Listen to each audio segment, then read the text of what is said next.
Na festa de aniversário de casamento dos meus pais, minha mãe distribuiu sacolinhas de presentes para todos que, segundo ela, importavam. Quando minha filha foi se aproximar, ela a empurrou de lado e disse: "Espera a sua vez", antes de entregar os presentes para os filhos dos vizinhos. Minha filha voltou e perguntou baixinho: "Posso ganhar uma também?" Minha irmã enfiou uma sacola vazia nas mãos dela e zombou: "Vai catar o lixo." Fiquei olhando enquanto todas as crianças riam e brincavam com seus presentes, enquanto minha filha se abaixava para juntar os papéis espalhados pelo chão. Fui até minha mãe e sussurrei: "Ela é do seu sangue." Minha mãe retrucou na hora: "Se não gosta, não venha no ano que vem. E antes de ir embora, limpe toda a área." Não discuti. Peguei a mão da minha filha e fomos embora. Na manhã seguinte, meus pais abriram a porta da frente e gritaram tão alto que o bairro inteiro deve ter ouvido. A diferença entre ser ignorada e ser apagada é muito tênue. Aprendi isso ao ver minha filha de 7 anos, Emma, se abaixar com seu vestido amarelo novo para recolher embalagens de balas, enquanto os gêmeos Henderson jogavam balões d'água um no outro, suas sacolas de presentes largadas no gramado. A festa de 40 anos de casamento dos meus pais deveria ter sido uma celebração da família. O quintal havia sido transformado com luzes brancas penduradas, mesas alugadas cobertas com toalhas cor de creme e um bolo de 3 andares da confeitaria do centro, que cobrava preços absurdos. Minha mãe havia planejado cada detalhe por meses, me ligando semanalmente para discutir arranjos de flores e cardápio do buffet. Ela convidou mais de 100 pessoas, parentes, vizinhos, colegas do escritório de contabilidade do meu pai, amigos do clube. Emma estava animada fazia semanas. Economizou sua mesada para comprar uma moldura de cristal, embrulhou sozinha com papel prateado e um laço rosa. Até treinou a caligrafia para escrever o cartão com capricho: "Para a vovó e o vovô, feliz aniversário de casamento. Com amor, Emma." A festa começou às 2 da tarde de um sábado. Chegamos mais cedo porque minha mãe havia pedido minha ajuda para organizar a mesa de sobremesas. Emma usava o vestido amarelo que comprei especialmente para a ocasião, o cabelo preso com fitas combinando. Estava linda. Segurava a caixa de presente com um sorriso quando passamos pelo portão.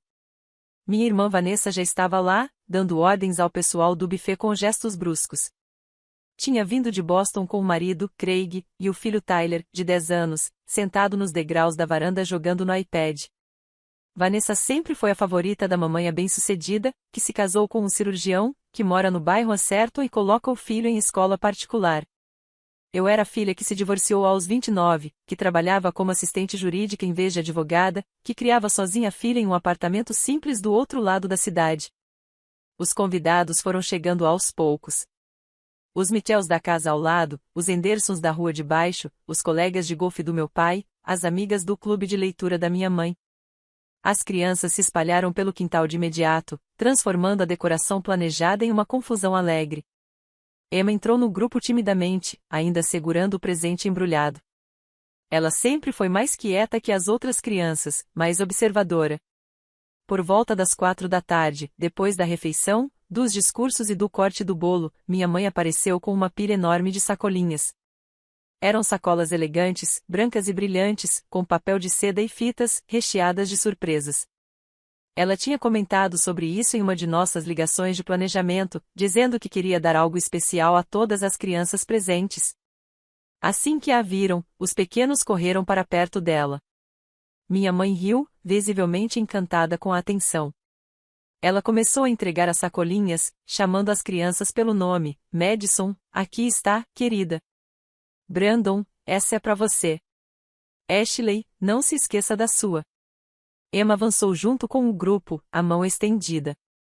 A mão da minha mãe disparou e empurrou o ombro dela para trás. "Espera a sua vez." Emma cambaleou um pouco, o sorriso vacilando.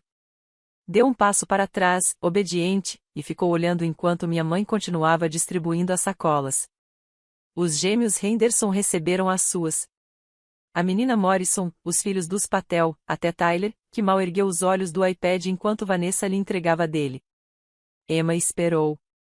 O grupo de crianças foi se dispersando pelo quintal, rasgando as embalagens dos presentes. Eu conseguia ver de onde estava: brinquedinhos, doces, bolinhas de sabão, livros de adesivos. As crianças gritavam de alegria. Emma se aproximou de novo, mais devagar dessa vez.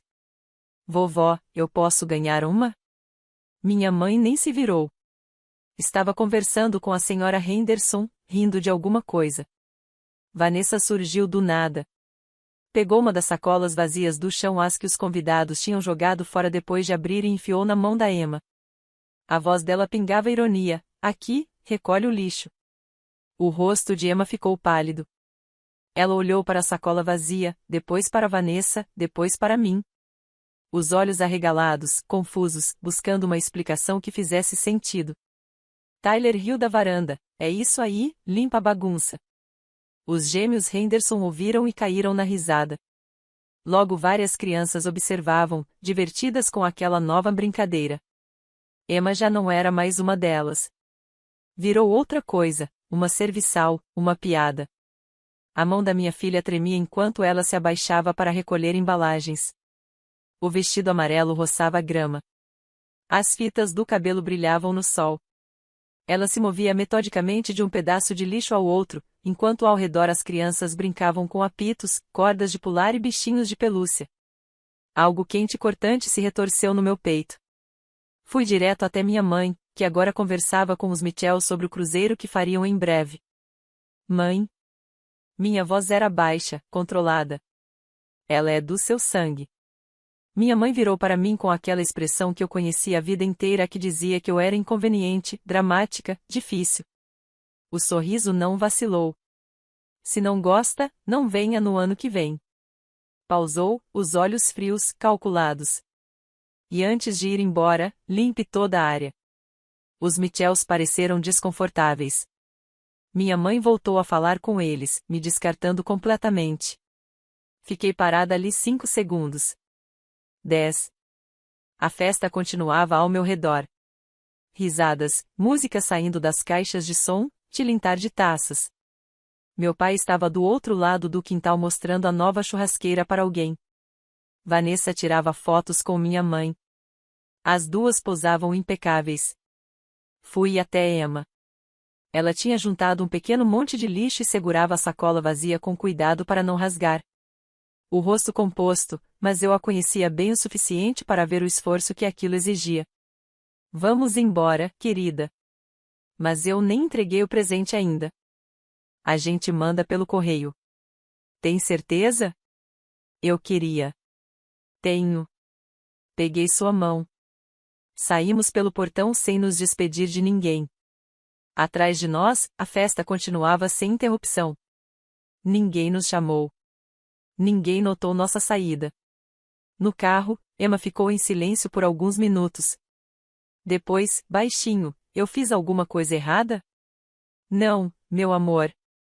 Você não fez nada de errado. Então por quê? Tem gente que é má, mesmo gente que deveria saber ser melhor. Ela ficou quieta de novo. Eu ainda quero que eles recebam o presente. Olhei pelo retrovisor. Ela segurava a caixa embrulhada em prata no colo, protegendo-a até agora. Minha filha tinha mais graça aos 7 anos do que minha família inteira em toda a vida.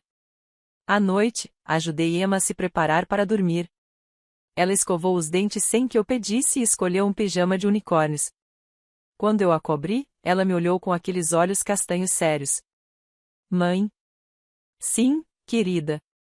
Podemos ficar só em casa da próxima vez? Só nós? Minha garganta apertou. Podemos, sim. Ela sorriu e virou para o lado, dormindo em minutos. Eu fiquei sentada à mesa da cozinha, tomando chá de camomila e pensando, raiva teria sido mais fácil de processar. A raiva queima limpa e quente, no fim, se esgota. O que eu senti era mais frio. Era a cristalização de cada desdém, de cada comparação. Cada vez que exaltavam as conquistas de Vanessa enquanto as minhas eram ignoradas. Cada vez que mamãe apresentava a família da Vanessa com orgulho e a mim com uma aceitação resignada. Cada vez que papai entregava um cheque generoso para Vanessa no Natal, enquanto para mim dava algo prático, como panos de prato. Eu suportava porque só machucava a mim. Mas agora eles tinham cruzado a linha. Humilharam minha filha diante de todos. A trataram como se fosse invisível, como se não merecesse nem o mínimo de decência. Liguei para minha melhor amiga, Raquel, que tinha sido meu porto seguro no divórcio e em todos os momentos difíceis desde então. Ela atendeu no segundo toque. Ei, eu estava pensando em você agora mesmo. Como foi a festa? Contei tudo, cada detalhe. Minha voz permaneceu firme até chegar na parte em que Emma perguntou se tinha feito algo errado e desmoronei. Raquel ouviu em silêncio, sem me interromper, como sempre fazia, e era por isso que eu a amava tanto. Estou indo para aí, disse ela quando terminei. Não precisa. Já estou pegando as chaves.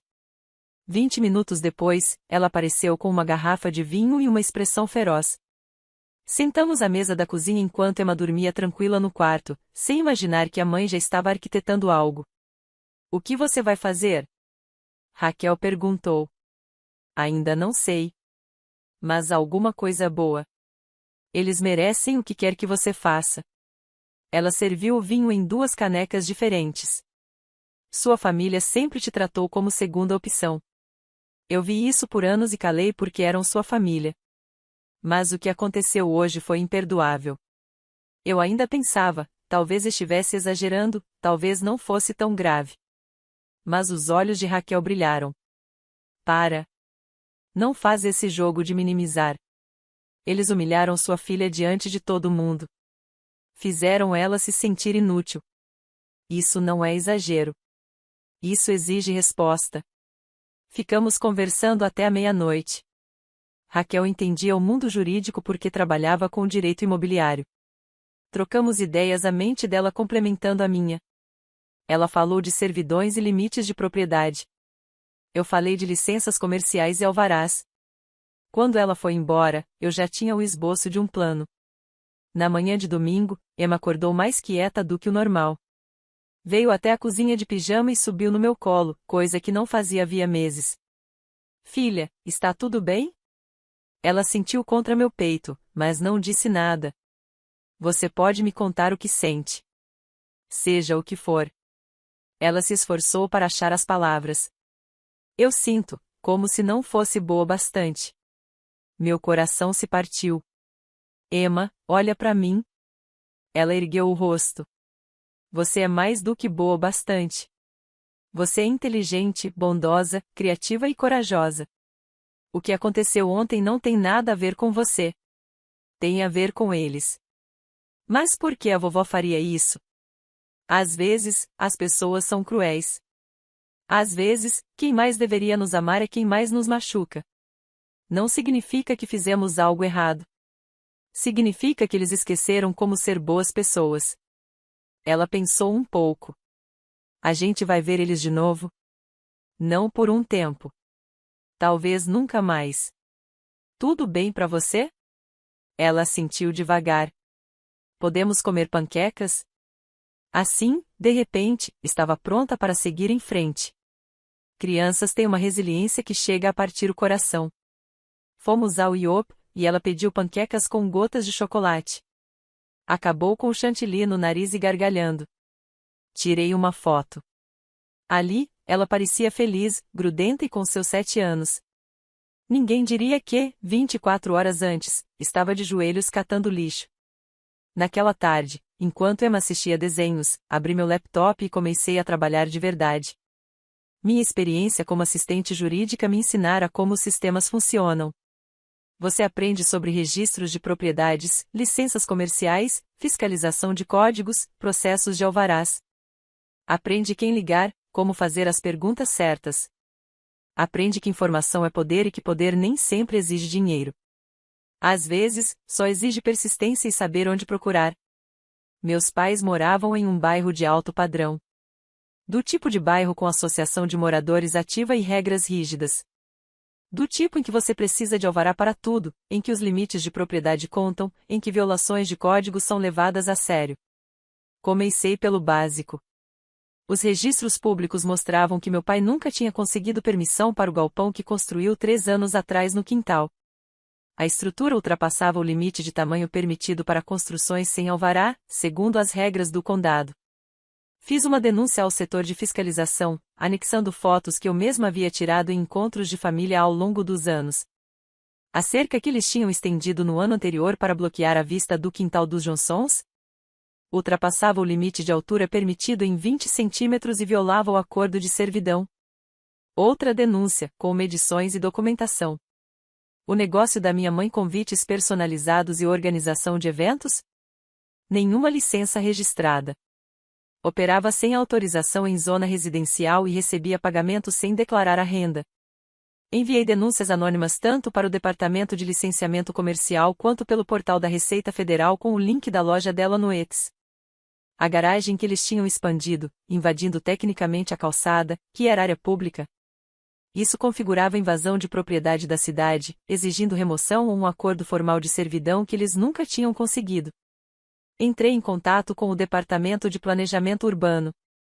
Passei horas reunindo provas com fotografias que tinha acumulado ao longo dos anos. Fotos de Natal em que o galpão aparecia claramente ao fundo. Fotos de Páscoa com a cerca alta dominando a cena.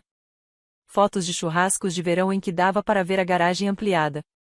Nunca as tinha feito com intenção de prova, mas eram perfeitas para isso. O site do condado tornava o processo surpreendentemente simples. Denúncias anônimas podiam ser enviadas online, com documentos anexados. Criei um novo e-mail, conser.neigugor.847@gmail.com. E comecei a enviar tudo de forma metódica. Cada queixa exigia dados específicos, endereço, natureza da violação, evidências, seções do código aplicável. Passei 3 horas lendo o Código Municipal para entender exatamente quais violações existiam. O galpão excedia o limite permitido em 42 pés quadrados. A cerca violava o artigo 18.3.2 sobre altura máxima em zonas residenciais. A garagem violava o artigo 22.1.5 sobre uso indevido de área pública. Eu não estava inventando nada. Apenas garantia que regras já existentes fossem cumpridas. Na segunda-feira de manhã, enquanto Emma estava na escola, comecei a protocolar as denúncias do computador do trabalho, na hora do almoço. Cada submissão exigia cuidado, endereço, descrição da infração, evidência, referência legal. Até o fim da tarde, já tinha registrado 7 denúncias diferentes em 4 departamentos distintos da cidade. Na terça-feira, liguei para o Departamento de Licenciamento Comercial usando o telefone do trabalho, também no almoço. Olá, estou interessada em começar um negócio em casa e queria entender os requisitos. A atendente foi solícita.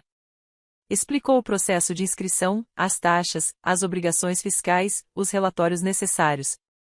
Perguntei especificamente sobre serviços de organização de eventos e convites personalizados. Ah, sim, esses com certeza exigem licença, principalmente se há recebimento por plataformas como Whats ou transferências diretas. E se alguém estivesse operando sem licença? Isso seria ilegal. Dependemos de denúncias da comunidade para identificar esses casos. Temos uma linha anônima. Agradeci pelas informações. Naquela tarde, enviei uma denúncia detalhada sobre um negócio de organização de eventos sem licença operando no endereço 847 Maple Drive. Incluí links da loja Ets da minha mãe, com mais de 200 vendas no último ano, a página comercial no Facebook com depoimentos de clientes e capturas de tela dos serviços anunciados. Na quarta noite, Raquel apareceu com comida tailandesa. Emma estava em um playdate com a amiga Sofia, o que nos dava tempo para conversar em paz. E aí, como anda a Operação Karma? Raquel perguntou, abrindo os recipientes. Já protocolei 7 denúncias em 4 departamentos diferentes. Jesus, você não brinca em serviço. Aprendi com os melhores advogados do escritório. Abri a caixa de pad thai. Todas as denúncias são legítimas. Todas as violações são reais. Não inventei nada. Mas isso vai enterrar eles. Ótimo. Raquel me encarou séria. Te conheço há 12 anos. Nunca te vi assim. Assim como fria. Calculista. Pra ser sincera, dá até medo. Mas também é impressionante. Eles machucaram a Emma. Eu devia protegê-la. E fiquei lá, só olhando. Você ficou em choque. Qualquer pessoa teria ficado. Eu devia ter agido naquele instante. Deveria tê-los confrontado na frente de todo mundo, feito cena, envergonhado eles do mesmo jeito que envergonharam a menina. Mas você não fez porque não é esse tipo de pessoa. Você não faz barraco. Você não briga sujo. Ela comeu um rolinho primavera até aquele momento. Isso é briga suja? Fazer o acompanhamento de infrações reais. Talvez não seja sujo, mas é, com certeza, implacável. Senti um lampejo de dúvida. Estou errada? Isso não é demais? Raquel pôs os achis na mesa. Emma, me escuta. Sua mãe empurrou uma criança de 7 anos como se ela fosse nada. Sua irmã humilhou essa mesma criança de propósito. Seu pai ficou parado assistindo. E aí sua mãe ainda te disse para limpar se você não gostasse. Eles trataram a Emma, a própria neta, como lixo. Literalmente fizeram ela recolher o lixo enquanto as outras crianças brincavam. Ela se inclinou para a frente. Você podia tacar fogo na casa deles que eu te ajudava a esconder as evidências. Algumas multas e violações de código, isso é misericórdia. Meus risos escaparam, apesar de mim. Você não devia me incentivar assim. Por que não? Eles merecem tudo. O sistema de irrigação deles tinha sido alterado para regar em horários proibidos, infringindo as regras de emergência por seca. Eu denunciei ao distrito de água com fotos com carimbo de data e hora mostrando o gramado sendo molhado às 14 horas. O hobby do meu pai de restaurar carros clássicos na garagem, os vapores e o barulho tinham de violar alguma norma. Pesquisei e descobri que armazenar mais de 25 galões de líquidos inflamáveis numa garagem residencial sem ventilação e equipamentos de segurança adequados infringia o código de incêndio. Enviei uma preocupação ao escritório do Corpo de Bombeiros. Cada denúncia era legítima. Cada infração, real. Eu não inventei nada. Simplesmente fiz com que cada regra que eles haviam dobrado ou quebrado ao longo dos anos fosse levada à autoridade competente. Documentei tudo numa planilha: data do protocolo, departamento contatado, número da denúncia, tempo de resposta esperado, data de acompanhamento. Minha formação como assistente jurídica me deixou organizada, metódica. Isso não era um caos emocional, era guerra estratégica. Na manhã de quinta-feira já tinha recebido e-mails de confirmação de 3 departamentos. O setor de fiscalização informou que faria uma vistoria em até 7 dias úteis. O departamento de planejamento abriu um processo. O escritório de conformidade do HOA registrou a reclamação. A professora da Emma me ligou naquela quinta tarde. Meu estômago afundou ao ver o número da escola no visor. Senhora Patterson, disse a voz. Aqui é a senhora Kowalski. Queria falar sobre a Emma. Ela está mais quieta esta semana. Hoje, no recreio, ficou sentada sozinha, sem brincar com as outras crianças. Aconteceu algo. Expliquei o que havia ocorrido na festa, mantendo o relato breve. A senhora Kowalski ouviu com a paciência de quem ensina a segunda série há 15 anos. Isso explica.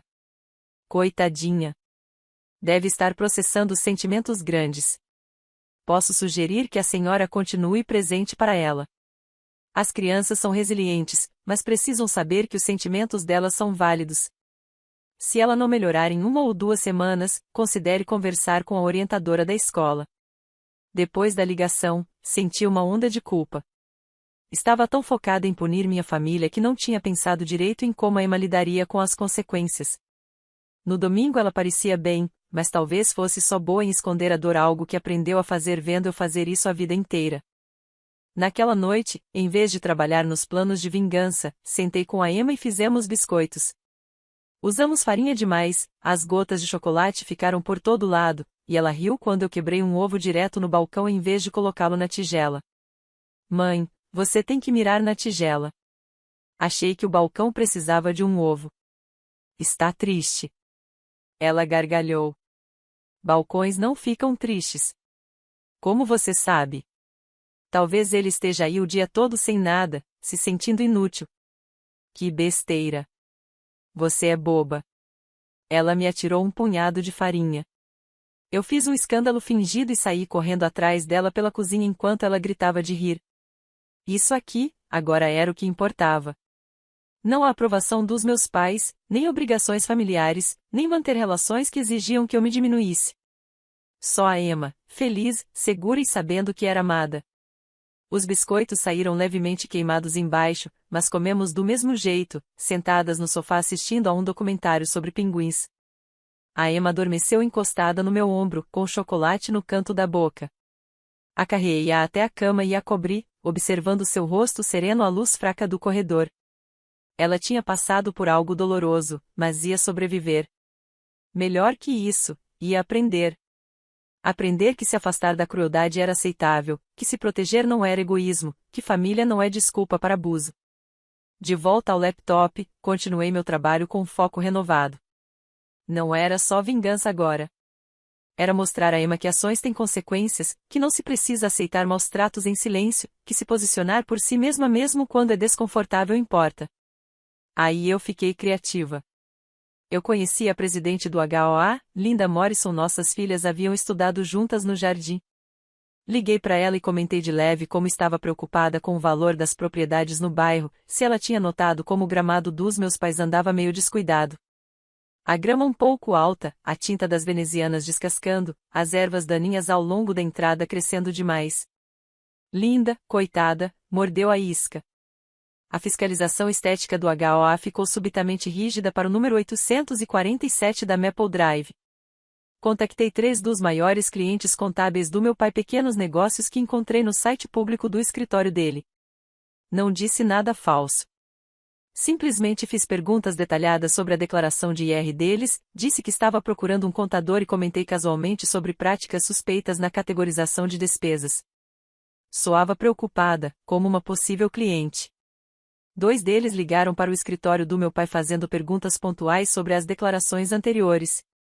Um pediu para revisar todos os documentos dos últimos 3 anos. O clube do livro da minha mãe? Entrei no grupo do Facebook com um perfil falso. Comecei a postar opiniões extensas e polêmicas sobre cada livro escolhido. Discutei com as pessoas. Criei drama. Publiquei em horários estranhos. Quando alguém sugeria tirar a membro problemática, eu pedia desculpas com fervor e prometia melhorar e então começava outra briga. 2 dias depois, o grupo ficou exaustivo. 3 membros saíram. O marido da Vanessa, Craig, era cirurgião no Mass General. Achei o portal de feedback de pacientes do hospital e deixei uma avaliação elogiosa sobre o trabalho dele, mas na especialidade errada. Elogiei suas excelentes habilidades em dermatologia quando, na verdade, ele era cirurgião cardiovascular. A avaliação foi sinalizada por imprecisão e exigiu acompanhamento administrativo para correção. Foi um incômodo pequeno, mas provocou conversas sobre quem estaria deixando avaliações falsas. Para Vanessa, criei um perfil profissional no LinkedIn usando as credenciais reais dela, porém com foto diferente, uma imagem de banco de dados de outra mulher. Quem a procurasse encontraria esse duplicado confuso. O perfil verdadeiro começou a ser sinalizado para verificação. Ela teria de passar horas arrumando a bagunça.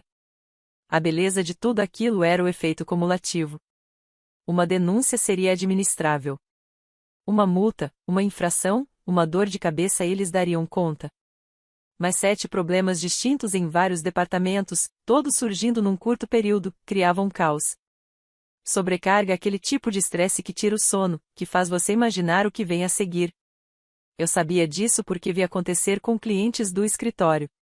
Quando várias questões legais se juntam ao mesmo tempo, as pessoas deixam de pensar direito. Cometem erros. Estouram umas com as outras. A vida vira apagar incêndios em vez de viver normalmente. Meus pais estavam prestes a descobrir como isso era. Na segunda-feira de manhã, exatamente uma semana depois da festa, recebi uma mensagem da minha prima Jennifer. Ela morava no Oregon, a gente se falava mais por redes sociais, mas éramos próximas na infância. Oi, ouvi dizer que as coisas ficaram estranhas na festa de aniversário. Tá tudo bem? Alguém tinha comentado, provavelmente Vanessa virando a história do jeito dela. Liguei para Jennifer em vez de responder por texto. O que você ouviu? Só que você saiu cedo e estava tenso.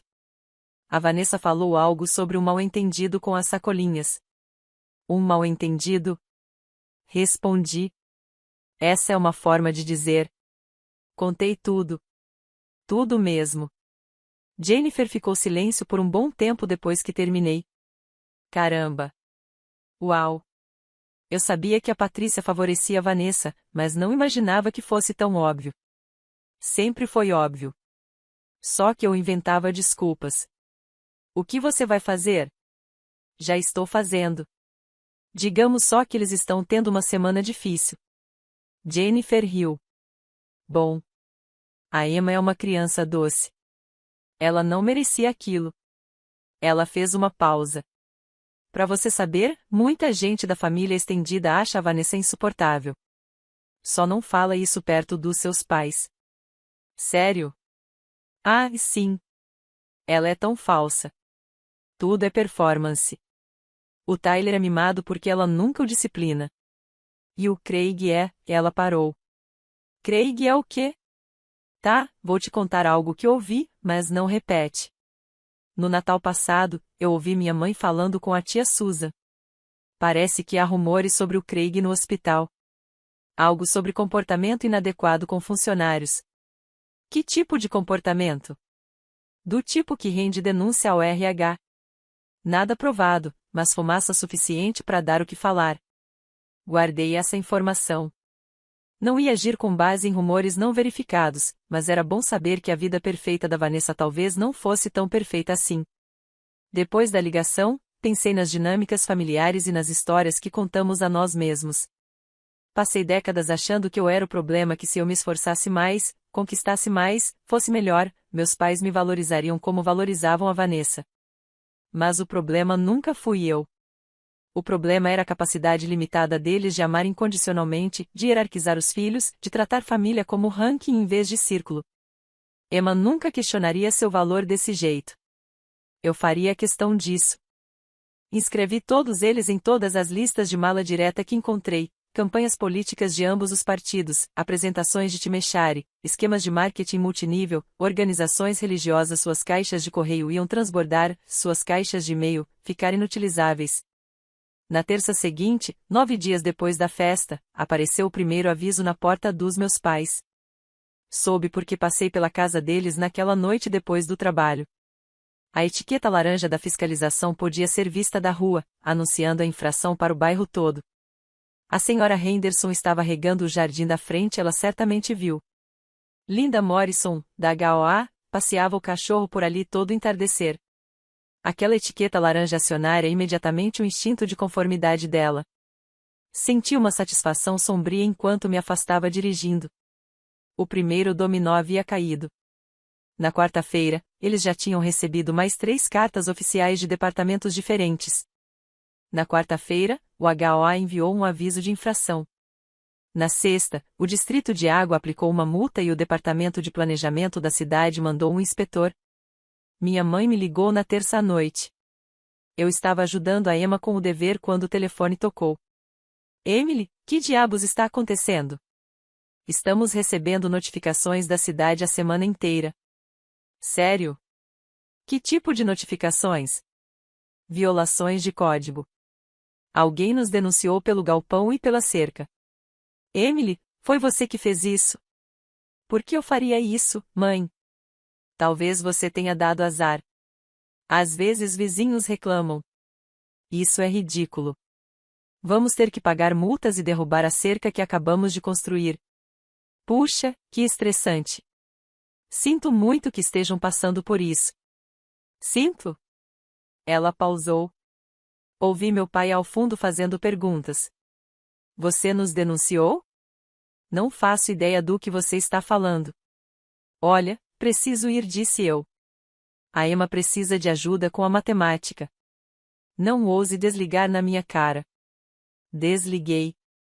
Na segunda-feira seguinte, Vanessa me ligou. Emily, você mexeu no meu LinkedIn? Alguém criou um perfil falso e meus colegas estão me perguntando por que tenho 2 contas. Estranho. Talvez você tenha sido hackeada. Acho que você fez isso por causa do que aconteceu na festa. O que aconteceu na festa? Você sabe do que estou falando. Você saiu toda dramática e... Ah, você quer dizer quando seu filho riu enquanto minha filha pegava lixo? Aquela festa? Silêncio, sim, lembro dessa festa. De qualquer forma, não posso te ajudar com o LinkedIn. Tente o suporte deles. Desliguei. As denúncias continuaram seu trâmite burocrático. O HOA enviou avisos semanais de infração. A investigação da Receita sobre renda não declarada levaria meses, mas já havia começado. Os clientes do meu pai pediam revisões das declarações anteriores, o que gerava horas de trabalho não faturáveis. O clube do livro da minha mãe implodiu em brigas e acabou dissolvido. 3 semanas após a festa, meu pai apareceu no meu apartamento. A Emma estava na escola. Abri a porta e o encontrei com um aspecto mais velho do que eu jamais o vira, cansado, derrotado. Posso entrar? Afastei-me. Ele sentou no meu sofá e esfregou o rosto. A gente sabe que foi você. Não confirmei nem neguei. Quer um café? Ofereci. Emily, por favor. Isso precisa parar. O que precisa parar, pai? Tudo. As denúncias, os relatórios. Sua mãe não tem dormido há semanas. As multas vão nos custar uns $15.000. A Receita mandou um aviso de auditoria. Estamos brigando com o HOA. Estou perdendo clientes porque acham que errei nas declarações. O negócio da sua mãe está sendo investigado. Parece que vocês tiveram um mês difícil. Você fez isso por causa da Emma. Eu não fiz nada. Então me responde uma coisa. Onde você estava na festa de aniversário quando a mãe empurrou a Emma de lado? Onde você estava quando a Vanessa entregou uma sacola vazia e disse para ela recolher o lixo? Onde você estava quando sua neta passou a festa inteira juntando lixo enquanto as outras crianças brincavam? A mandíbula dele se contraiu. Sua mãe não quis. Não ouse terminar essa frase. Interrompi. Ela estava sobrecarregada com os afazeres da festa e foi cruel. Deliberada e publicamente cruel com uma criança de 7 anos, sua neta. Não foi um erro isolado. Foi um engano. Tentou ele. Não foi um erro, pai. Foi uma vida inteira de erros. Uma vida inteira me mostrando a mim e a Emma que não importávamos tanto quanto a Vanessa e sua família perfeita. Que éramos um embaraço a ser tolerado, não amados. Que, na prática, não fazíamos realmente parte da família. Ele olhou para as mãos. Nós te amamos. Vocês têm uma forma estranha de demonstrar. Respondi. O que você quer?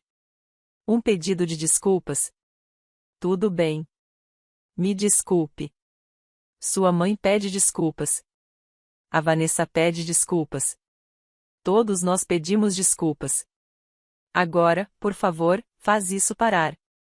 Você veio aqui para me pedir que eu faça parar algo que você começou? Ele disse, incrédulo. Que lógica é essa?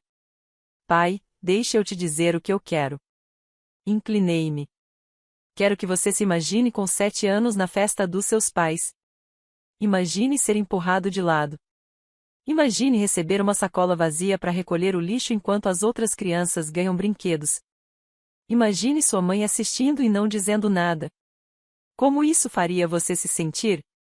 Os olhos dele fecharam. Agora multiplica essa sensação por 1000 pequenos momentos ao longo de uma infância inteira. Cada vez que fui comparada a Vanessa, cada vez que minhas conquistas recebiam um que bom enquanto as dela viravam festa.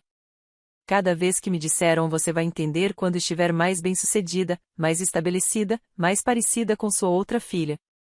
Foi isso que vocês me deram. E eu engoli porque era eu quem estava sendo magoada. Fiz uma pausa e esperei ele entender. Mas você magoou minha filha. Você permitiu que ela fosse humilhada diante de uma plateia. E isso cruza uma linha que não tem volta. Então isso é vingança?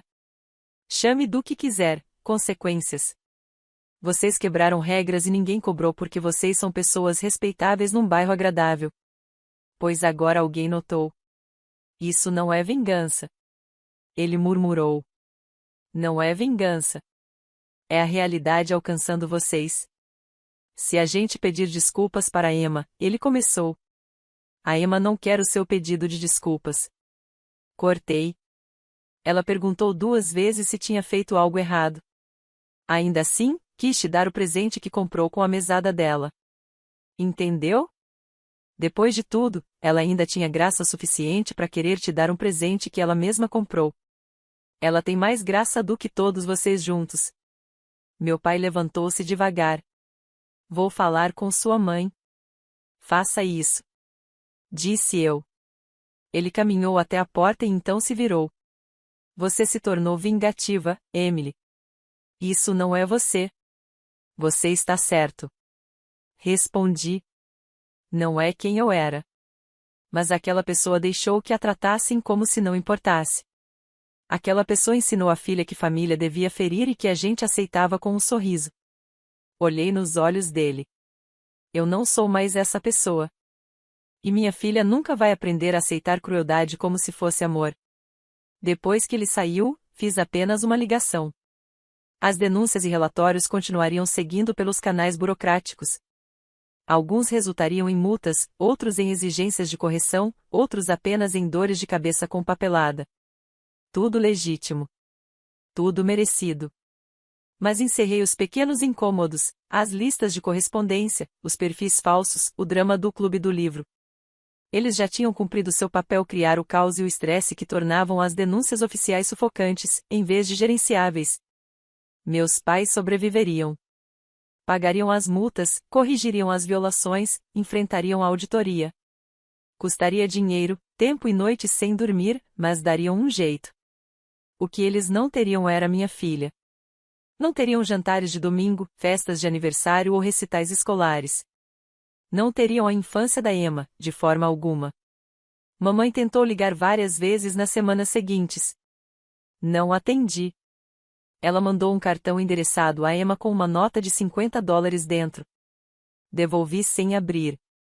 Vanessa mandou um e-mail cheio de desculpas, falando em mal-entendidos e incidentes infelizes, mas sem nunca reconhecer de fato o que tinha feito. Apaguei sem responder. 3 meses depois, encontrei meu pai no supermercado.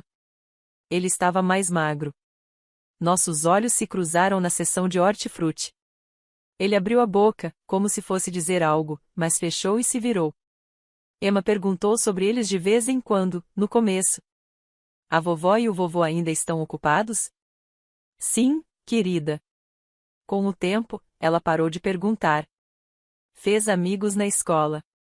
Entrou no time de futebol. Aprendeu a desenhar cavalos incrivelmente bem. Cresceu alguns centímetros, perdeu um dente e começou a ler livros com capítulos. Tornou-se mais confiante, mais falante, mais brincalhona. Parou de observar os outros em silêncio para tentar adivinhar se era bem-vinda. Seus jogos de futebol se tornaram um dos pontos altos da minha semana. Ela não era a mais atlética, mas se esforçava e vibrava com as conquistas dos colegas. No quarto jogo, chutou a bola para longe de um adversário e impediu um gol. Os pais na arquibancada aplaudiram, e o rosto dela se iluminou de orgulho. Depois do jogo, correu até mim. Você viu? Viu o que eu fiz? Eu vi. Você foi incrível.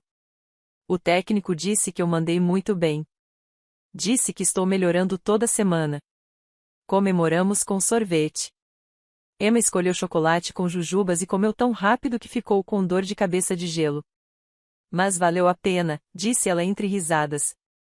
Esses momentos eram os que importavam. Não os jantares de domingo pisando em ovos, nem os feriados passados ouvindo comparações injustas com a família da Vanessa.